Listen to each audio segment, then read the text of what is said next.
आणि मग हा महाराष्ट्र आता सुका दुष्काळ जाहीर करावा लागेल आणि ती आमची मागणी असेल. आणि म्हणून त्याची महाराष्ट्र सरकारनं काय तयारी केली आहे? राज्याच्या मुख्यमंत्र्यांचं आपण अर्थसंकल्पीय भाषण ऐकलं असाल. त्यावेळेला त्यांनी सांगितलं होतं की यावर्षी अल निनो या प्रकारचा त्या ठिकाणी नैसर्गिक संकट उभं राहणार आहे आणि आपल्या राज्याला खूप मोठ्या पाणी टंचाईला, सुक्या दुष्काळाला सामोरं जावं लागणार आहे. मग हे जर तुम्हाला इतके अगोदर कळलं होतं तर या राज्यातल्या नागरिकांना या संकटाच्या झळा पोचू नयेत याकरता सरकारने कोणतीही उपाययोजना केलेली नाही. आणि म्हणून अशा सरकारच्या मांडीला मांडी लावून मी चहा पिऊ शकत नाही.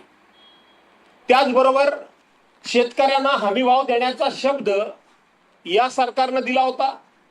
मग तो कांदा उत्पादक असेल, तो आंबा उत्पादक असेल, तो ज्वारी बाजरी उत्पादक असेल, तो गहू असेल, केळी असेल, ऊस असेल, द्राक्ष असतील, या सगळ्या प्रकारच्या डाळिंब असतील, सगळ्या प्रकारच्या शेतकऱ्याच्या शेतमालाला या सरकारनं हमीभाव देण्याचं जाहीर केलं होतं. पण या सरकारनं त्या संदर्भातलं एका शब्दानं सुद्धा आपण जर बघितलं तर भाष्य केलेलं नाही.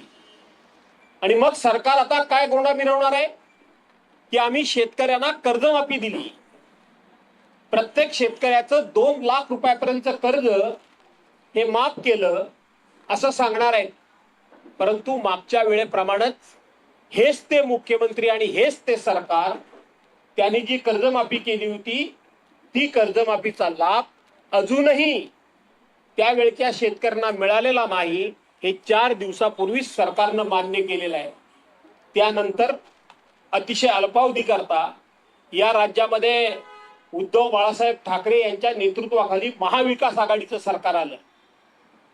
त्यावेळेला सुद्धा उद्धव बाळासाहेब ठाकरे यांच्या नेतृत्वाखाली महाविकास आघाडीनं या महाराष्ट्राच्या शेतकऱ्यांची कर्जमाफी केली होती. असा एक तरी शेतकरी या क्षणापर्यंत आपल्याकडे तक्रार घेऊन आलाय का की त्यावेळीची कर्जमाफी आम्हाला मिळाली नाही? अशी तक्रार अजिबात कोणाचीही नाही. या सरकारची नीतिमत्ता तशी आहे. हे सरकार म्हणजे बदमाशांचं सरकार आहे.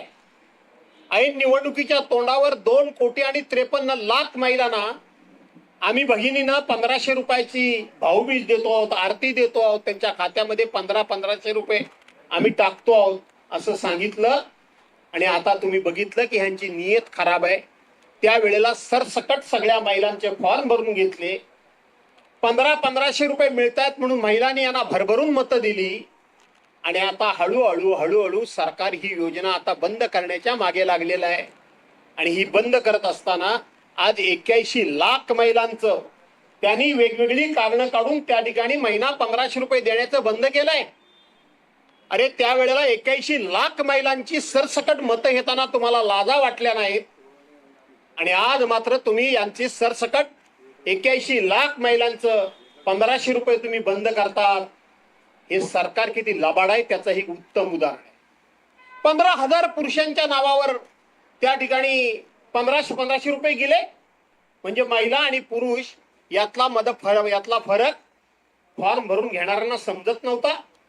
पण मला असं वाटतं फॉर्म भरून घेणाऱ्यांवर केलेल्या चुकीबद्दल त्यांच्यावर कारवाई झालीच पाहिजे. 81 लाख महिला या आता अपात्र ठरणार आहेत. त्या कोणामुळे ठरणार आहे त्यांच्यावर कारवाई झालीच पाहिजे. पण ते करत असताना याची जबाबदारी राज्यकर्ते म्हणून शासनकर्त्यांवर नक्की येते. आणि म्हणून महाराष्ट्रातल्या जनतेनं भगिनींनी आपला विश्वासघात केलेल्या ह्या भावांना योग्य तो धडा शिकवावा असा मी आपल्या माध्यमातून या ठिकाणी आव्हान देखील करतो. 10 लाख तरुणांना मुख्यमंत्री युवा प्रशिक्षण कामामध्ये गुंतवलं. आज रेकॉर्ड आहे. गेल्याच अधिवेशनमध्ये नागपूरमध्ये या राज्याचे एक प्रमुख मंत्री जाहीरपणे सांगतात की होय 10 लाख लोकांना आम्ही कायम त्या ठिकाणी सरकारी नोकरीमध्ये सामावून घेणार आहोत. निवडणुकीच्या तोंडावर अशा लोकांना फसवलं, विश्वासघात केला.